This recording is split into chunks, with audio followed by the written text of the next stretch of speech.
Okay, here we go.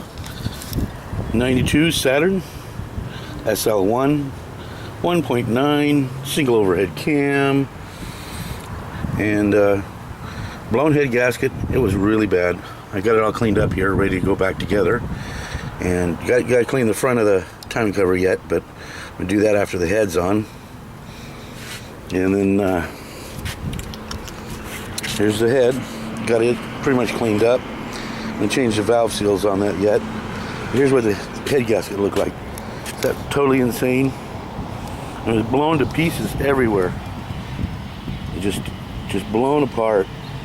And the thing is, it was running perfectly, except for the water had oil in it, but the oil didn't have water in it. Weird, huh? Didn't blow smoke, had full power. So apparently, you know, the head gasket around the cylinders did not leak. This front mount here, I got a new one right there, man. That is so gummy. That thing just turned into goo with all the oil leaking out of here. This front bolt here and the pulley, well, come to find out, this was hanging out about that far. Didn't even know it was loose. It was just unscrewed that far, almost a good ½ inch, and that's what made it leak oil everywhere. I thought it was the timing chain cover front seal right there, but I changed that a year ago when I did the timing chain. But you never know until you take it apart. A lot of dirt grease was in here. I had to clean it all up. Really messy. It made a hell of a mess everywhere. I mean, it was getting on the side of the car, and if you can see all that grease on the side of the car, it would start leaking out the front here, right underneath here, and it was up here. The whole hood just up here, just covered with oil. This whole edge right here just would always be full of oil right here. And apparently we're going to see if we can fix that. But other than that, I still got to clean the cover off a little bit more. I did a little degreaser on it, and that's how it looks after degreaser. Inside, normal. And this engine's got like 300,000 miles on it, so still running good. And air cleaner.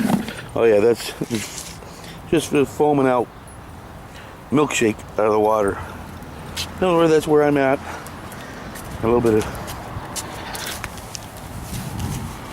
let's see what I bought one thing they don't tell you when you buy the kit from AutoZone is it comes with a valve cover gasket. And look at that. I bought one separately for it was like 17, 18 bucks. And I think I'll use that one because it looks better than this one. There's the head gasket. Brand new head gasket. Now after I cleaned it and scraped it with a spatula, actually a putty knife, after I did all that, then I wiped it all off with paper towel and rubbing alcohol just to get any residue off.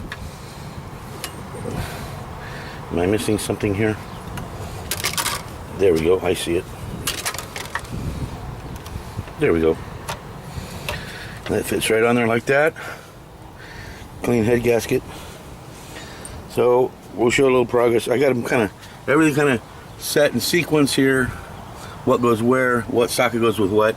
And you notice that that 8mm that's in the center here.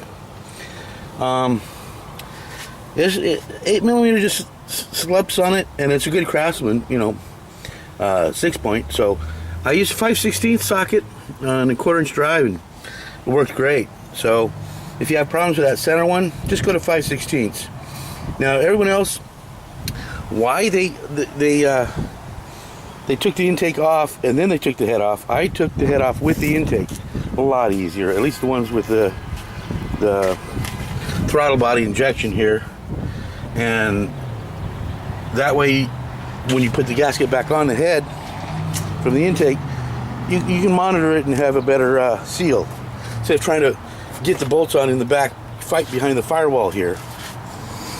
Now, everyone else was, oh, you gotta mark the chain, you gotta do this, and they're taking baling wire the timing chain to the sprockets. I'm going, idiots. I mean, come on. How hard is it to do?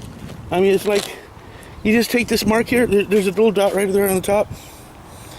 And can you see that dot right there?